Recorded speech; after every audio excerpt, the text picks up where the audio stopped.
This is Hidden Killers Week in Review. A look back at the most prolific stories of the week. This is the Hidden Killers podcast with Tony Brueski. Featuring defense attorney, Hidden Killers daily contributor, and host of the Defense Diaries podcast, Bob Motta. The case against Richard Allen, the alleged Delphi murderer, it continues to get some steam as we get closer and closer to that trial date. And of course, as we know, most things in trials are decided and worked out before the actual trial takes place. And Bob Motta, of course, was there for all of that. You've been traveling and watching this very closely since its inception. Of course, Bob Motta, Defense Diaries, the podcast, and a defense attorney. Go check that out. Go download it. Give me the update here. You've been in the room for Wednesday or Tuesday and Wednesday.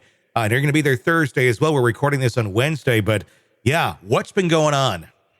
A lot of motion work. Yeah. A lot of motion work that's been kind of hanging out there in the ether for the better part of a year on some of these motions. Some of them aren't quite that old, but a lot of them are pretty stale. Tuesday, it started out with, and you can't bring phones in. So it's like, you got to get in line because it's one of those cases. It's a small courthouse. There's like 39 seats available to because they have a certain amount set up for the family. And then, of both the victims, obviously, and then, Allen's people too. So it leaves 39 seats in that courtroom. So people get out there early. How early were you in line? I the first day, I'm always paranoid. I was out there by 6 a.m. Yeah. And the court didn't start till 10. So they don't let us in the building. Did you bring a picnic blanket? Did you? No, man. I should have. Tailgate? So fortunately, a coffee shop behind the courthouse opened at 7, so I went over there. Yeah, got a little coffee and some breakfast. But so first day was basically they had a few motions that they did on the first day, which were a motion to vacate the safekeeping order. Now, the safekeeping order, if you don't know what that is, essentially when Allen was first arrested and they got him into custody and they had him over at the Carroll County Jail, which is in Delphi, Indiana, which is a very small town, very small community, hence a very small jail. They didn't think they could handle it. They were worried that somebody was going to try to kill this guy. Is it if you're not familiar with Delphi, it's been going on for 7 years. The thing went 5 cold for 5. Yeah. I'm not telling you. I know you know. Yeah, they put him in maximum security. If you have any dealers out there, so it's they immediately took him in front of the judge and said, we can't handle him. We're afraid he's going to get killed. And we don't have the facilities to keep them safe. Is that a legitimate argument? Let me ask you that, because we've criticized it for the last better part of a year. Is it a legitimate argument, though, for that jail to say that? Yeah, I think for Carroll County, yeah. Okay. It is. It's a very small jail. They don't really have you're in kind of in Gen Pop. Okay. There is nowhere to. You're in the drunk tank permanently almost. Because the reality is in prison, they don't make the distinction of, pretrial detainee. Sure. You're in there as a suspected child killer. They're going to treat you as such. They don't wait for, to find you guilty. So it's dangerous. It's dangerous. I think anybody who knows anything about the system knows that, pedophiles, people that, do harm to children don't have a tendency to last long in prison. It's kind of a code of honor among thieves, I guess you could say, with respect to jail. So I think there's some legitimacy to it, but they tried to get him moved back in June of last year. They had it set up in a county that's much, much closer to where the lawyers are in the Carroll County, Cass County. That sheriff said, yeah, we don't want him, but we can take him. We've just upgraded our jail. We've added a new wing to it. We've got more modern facilities. We can handle them. We don't we don't want to deal with them, but we'll take them if need be. Judge denied it. So now it's been a year plus, and he's still in prison, still sitting in prison.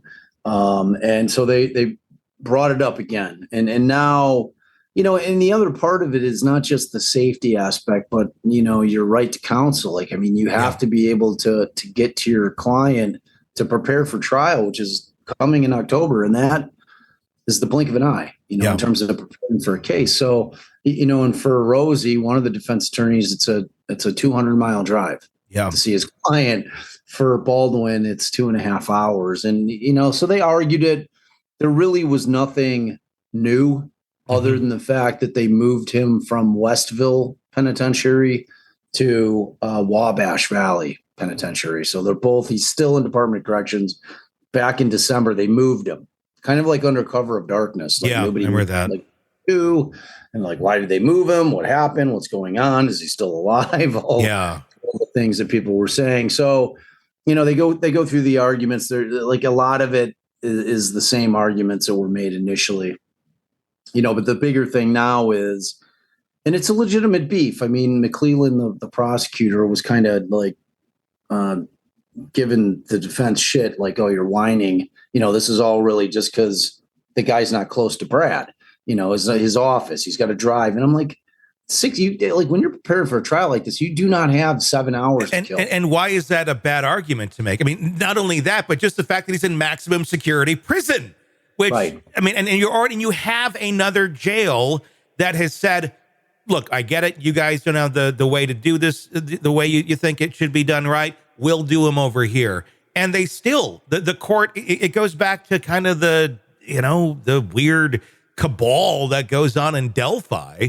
And I use that kind of lightly, but at the same point, I'm not. I mean, it's just this whole thing of like, we're going to do what we're going to do, and we don't really give a shit what. Yeah, I mean, like they're hell bent on getting a conviction on this case, and he might be the guy.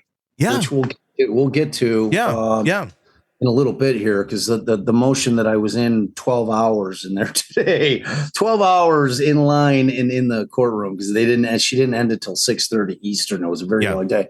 But so at any rate, one of the arguments that the defense made is like, look, like while we're having this 3 days of hearing, Allen's being held in Cass County, and he's being transported. It's much closer. This is where the trial is going to be. Let's just keep him here. Yeah. Through the trial, which is a few more months. And, they've got it worked out. The sheriff of Cass County's okay with it. Indiana State Police said that they'll provide another cruiser and a dude. So it sounds like it's all worked out, but it's still ultimately up to Judge Gull. She's the one who's pulled the trigger on it. So that was heard. She took that under advisement. She did not in any way, shape, or form, which frankly you want. I mean, on that one, she probably could have made a ruling. Like, at this point, just grant it. Yeah. Why are we still waiting? Right. I mean, she's probably of the mindset, because I mean, the reality is once it gets to trial, they're going to keep him in Cass anyway. There's no way they're driving that dude 200 miles. And it's not like she hasn't had a moment to think about this either. Right. Exactly. Yeah. Are you ready to listen to this podcast ad-free? Then hit subscribe to the True Crime Today Premium Plus channel now on Apple Podcasts. You'll instantly have access to all of our episodes labeled Advance Ad-Free. You'll hear the interviews before everyone else and with no interruptions. No interruptions. Subscribe to the True Crime Today Premium Plus channel now on Apple Podcasts. And start binging now.